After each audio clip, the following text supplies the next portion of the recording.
it, it, it, I'm sure, of course, she felt something, but it felt unfair. It felt small, comparatively. If your loved one or your husband has had some very serious issues brought before him.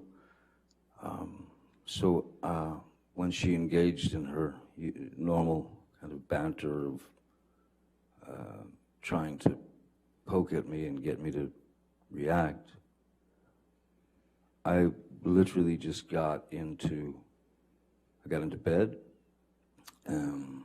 I remember the television was on, and I was reading, and I suppose Miss Heard was down in her area taking off her makeup and changing into sleep clothes, whatever, and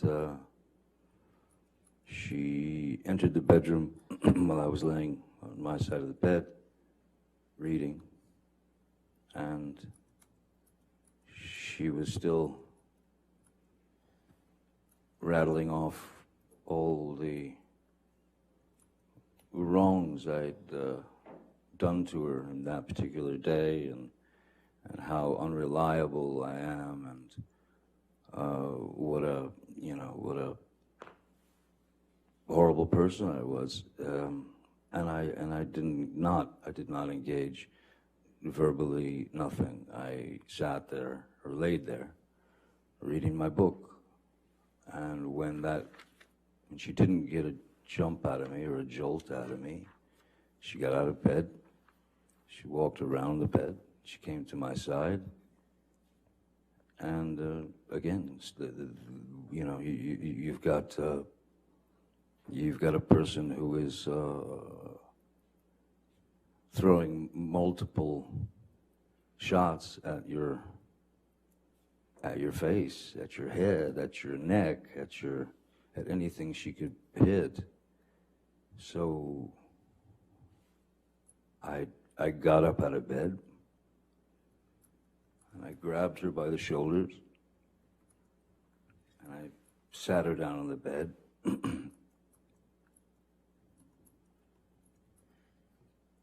And I said, I'm leaving.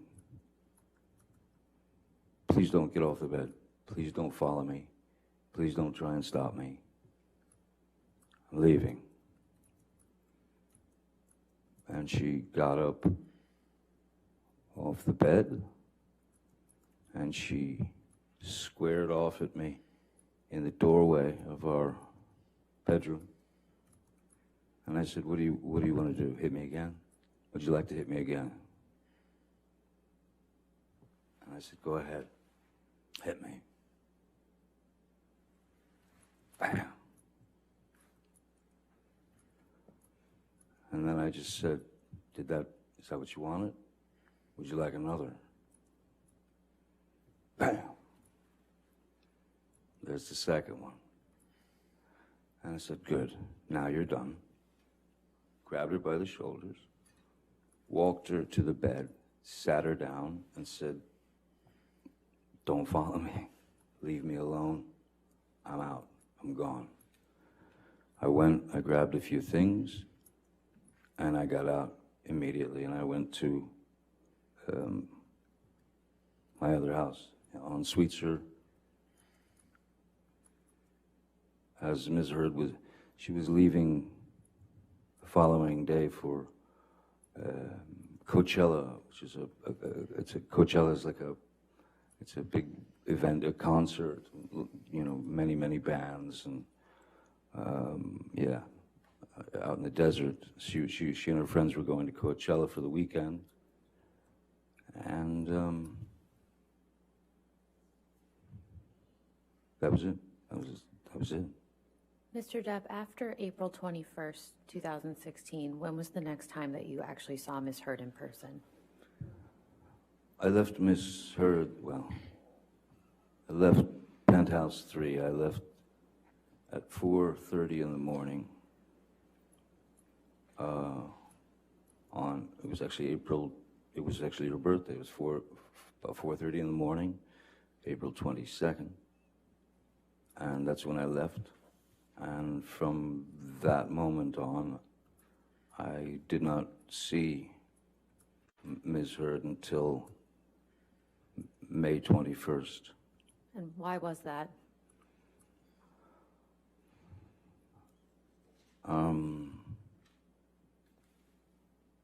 I had received some news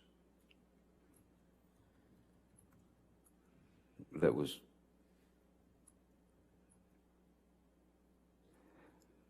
as absurd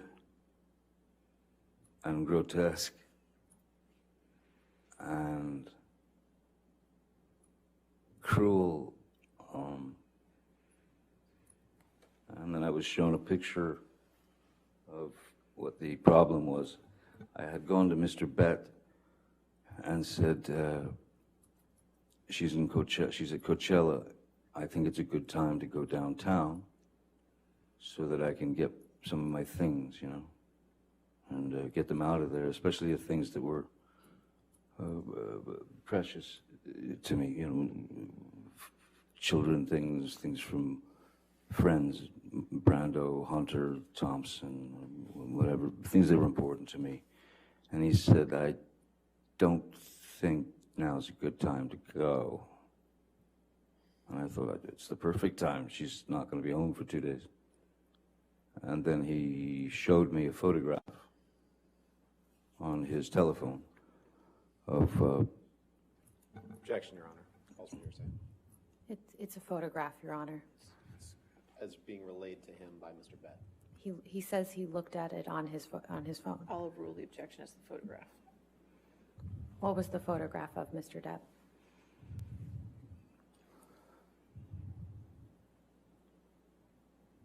It was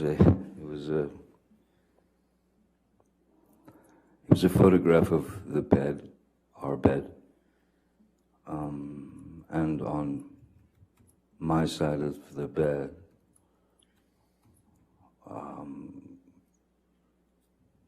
was human fecal matter.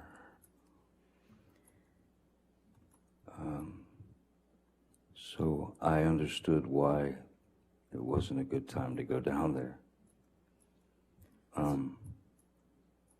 My initial response to that was,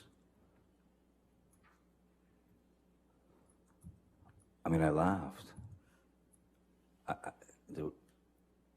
It was so outside.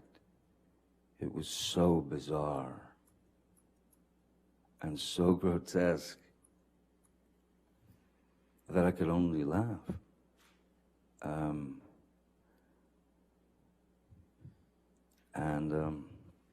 So I did not go down there that day. Mr. Depp, how was your mother's health during this time?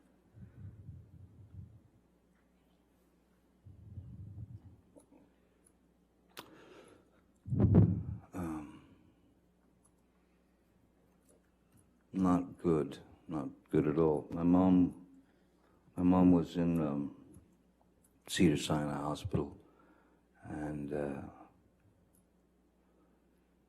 she was on her way out. She was dying. How often were you going to see her during this time? Excuse me? How often were you going to see her during this time? As much as I could under the circumstances.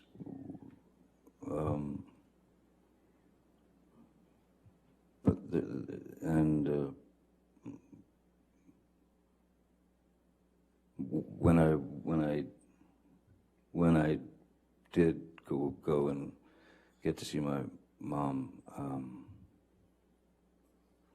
she was pretty much incapable of speech. Her speech had left her. At that time, her eyes were still open, and she could kind of react with her eyes, but she couldn't speak. And then not long after that, once her eyes closed, she lay there for the duration of of her life, which ended on the 20th of May, the night before I saw Miss Heard for the last time. Well, essentially. I'm so sorry, Mr. Depp, but how did your mother's death affect you?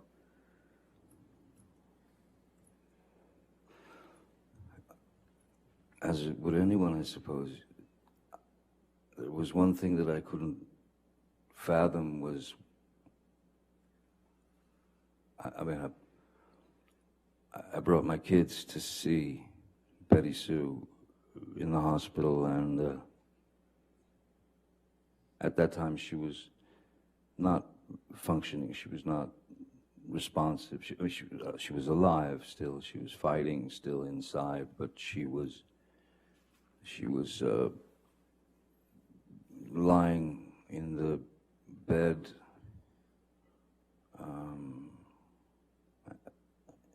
and what, excuse this analogy, but all I could think of was how if she's conscious if she's conscious of everything that's going on around her, but has no ability to speak, has no ability to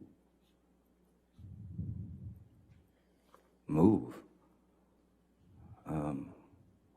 I knew that the one thing, as far as Betty Sue was concerned, the last thing that she would have wanted was to have ended up lying there on a, what it was like, there's my mom lying there on a deli platter, and it was a horrible image. But I brought my kids in to say goodbye, and we all spoke into her ear, and then she passed away later. So it was painful, but there was some side of it too, at least to me, that in a way it was, I was happy for her. Why was that? Because I can't imagine Betty Sue or my mom, I can't imagine anyone lying there in quite possibly was a kind of a locked-in syndrome. And if she's surrounded by 10 people looking at her lying there on that deli platter, if you will, I was happy for her that she was out of pain, out of frustration, out of... I was happy that she'd moved. Not happy, I was relieved that she was no longer in that situation. Though, when those you love leave, we're the ones stuck with the pain, with the grieving. But I was glad that my kids got to see her and give her her send-off, I suppose. And but it was it opened my eyes quite a lot to a number of things. And what were some of those things that your mother's death opened your eyes to? That life is a bird song. That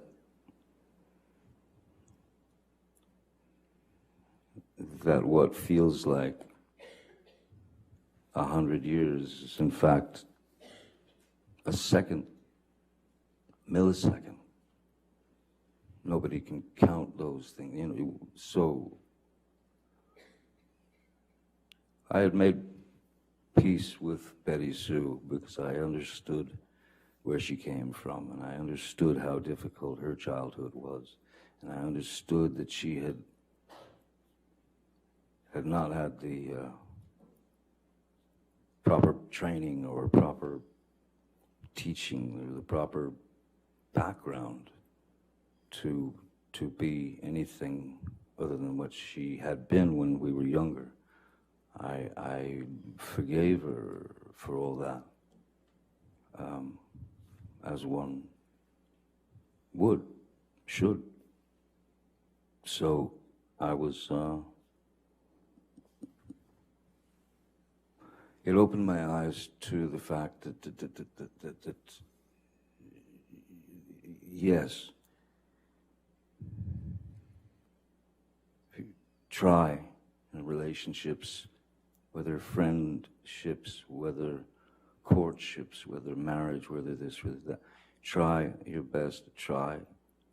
If it's not going to work, it's not going to work. And more importantly, if you're going to get out of it, if you're going to make an end, which I had decided that it was, somebody had to call it, and I decided that I would call Amber and tell her that my mom had died that day. And then I very calmly said, look, I've made a decision, and I think it's the best thing. I'm going to file for divorce, but I'm not going to cite irreconcilable differences. I'm not going to cite any violence. I'm going to state this.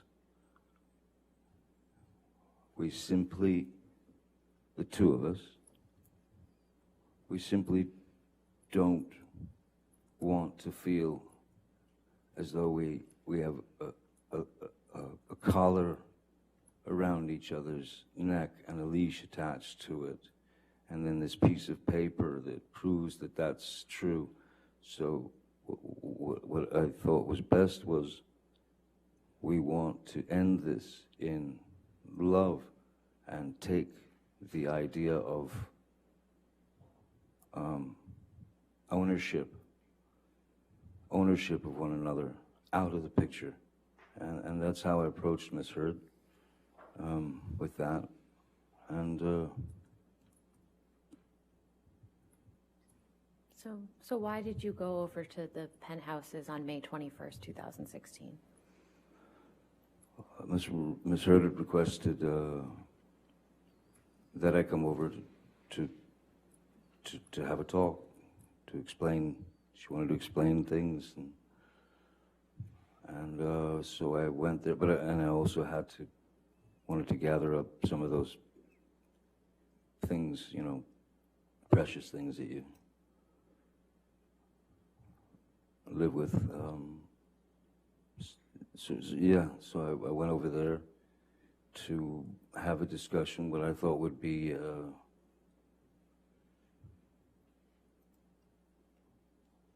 calm understanding.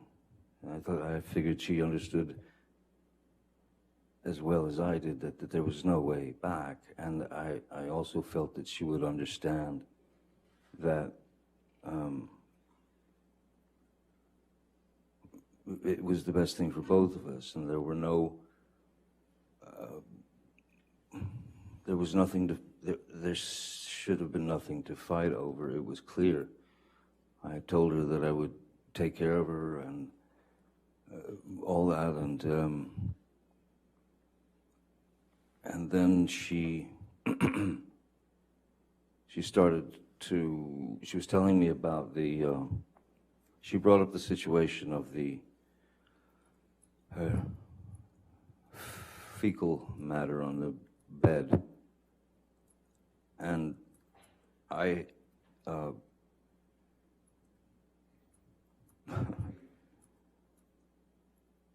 and she tried to blame it on the dogs.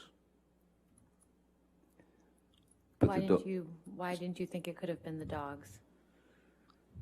The dogs they're teacup Yorkies. They weigh about 4 pounds each. The photograph that I saw, I mean, I lived with those dogs for many years. And so did Hilda Vargas. She's a woman who's been with me for 30 plus years, you know, from the very beginning. And she was the one who photographed it.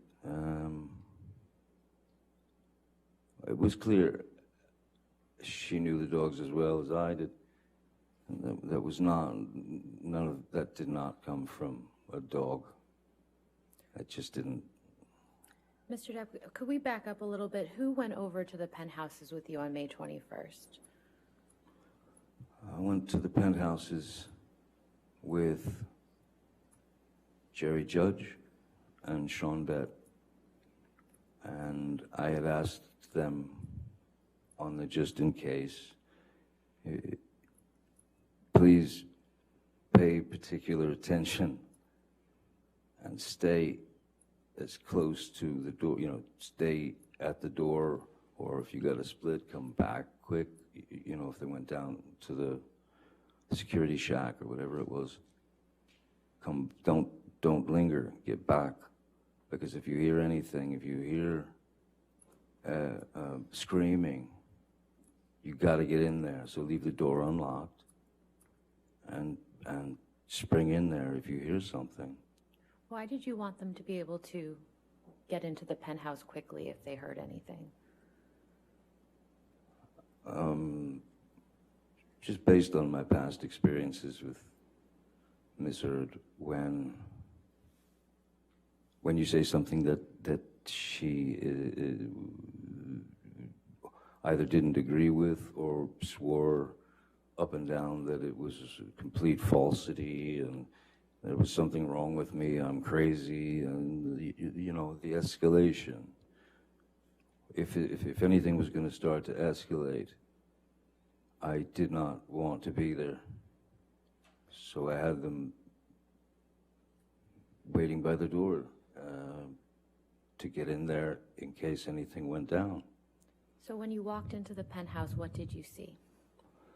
When I first walked into the penthouses, you walk in and then make a left, and then you're in the kitchen area, and then beyond that was the living room. I saw Miss Heard sitting there on the couch, and I went over to talk. I went and sat down on the couch. She was sitting on, the couch was kind of a, you know, a square, or a half square, you know. She was sitting on one side of the couch, I was sitting on the other. That's when she was trying to explain a few things about Coachella, and then the fecal delivery. And saying that it was the dogs, and I'm sorry, I could not agree with her. I'd lived with those dogs. I picked up their fun. It was not the dogs. And so what happened was, I said, let's call Kevin Murphy. Who's Kevin Murphy? Kevin Murphy he was in Los Angeles. He was the house manager over the places in West Hollywood, and he was also taking care of the penthouses downtown, if any work needed to be done or this or that, and he would schedule the girls who would come in, the ladies like Hilda, to do their work. And he'd had a conversation with Ms. Heard.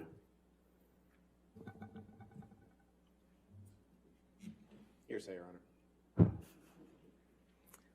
Let's move beyond the All right, let's move conversation on. that Certainly. Kevin Murphy had with Ms. Heard. So after you called Kevin Murphy, what happened? I asked Kevin if Amber and he had spoken about the incident. He said, yes, they had. Okay. And it appears that Ms. Heard had told... Hearsay, Your Honor. I'm not sure. This is apparently a statement by Ms. Heard. That he heard from Kevin Murphy. That's what the testimony is. All right, if you want to reframe that, that's fine. Okay. After you when did you hang up the phone with Kevin Murphy?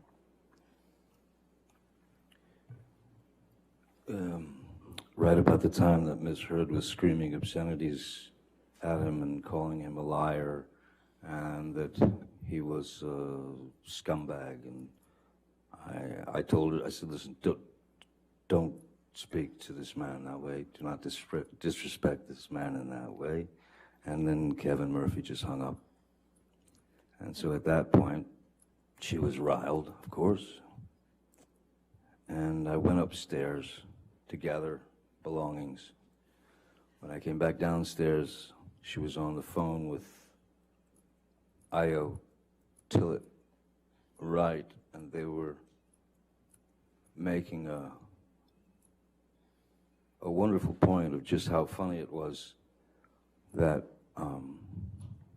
I thought that some human being had actually dropped a grumpy, pardon the term, onto the bed, and they were yucking it up. They were laughing about the whole thing, and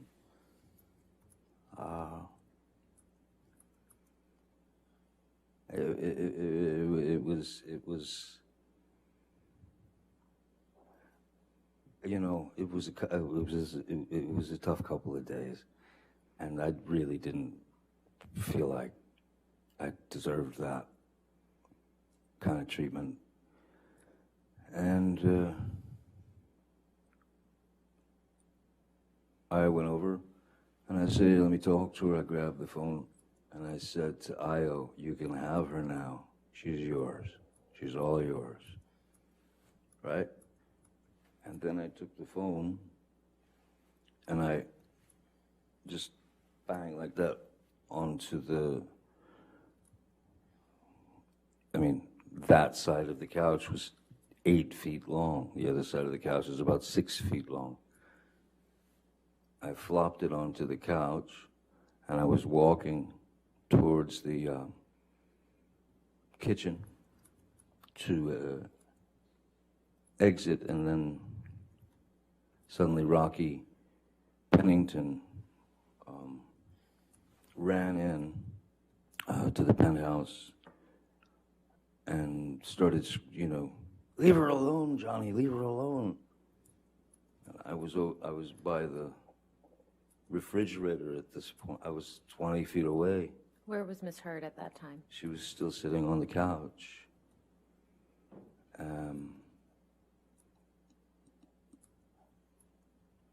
And that's when the screaming, you know, the screaming started with, like, again, I'm 20 feet away. She's still got Io on the phone. She's got Rocky there. Stop hitting me, Johnny, she's screaming in her best freaked out, upset voice, high-pitched. Stop hitting me, stop hitting me. Jerry Judge and Sean Bett entered the room. And as they entered the room, and she was quite surprised to see them, she said, that's the last time you'll ever hit me. That's the last time you'll ever do that to me. And again, I'm a good 20 feet away by the fridge. And then Jerry said, boss, I think we should just leave. And then we left. That was the last time I saw Miss Heard until she asked me to break the restraining order. Or not break the restraining order, break the restraining order and talk to her in July later. Mr. Depp, where did you go after you left the Penthouses on May 21st? I went home. To which home? Oh, to Sweetser. And then where did you go? Where did you go after you went home to Sweetser? I was due to. I had to go to. I had to catch a flight to New York, where we were doing. I was this group, the Hollywood Vampires. We were about to set out on a 2 or 3 month tour of Europe, and we were rehearsing in New York, and then we played one show in New York as a warm-up gig, and then we were on the plane, and we started the shows in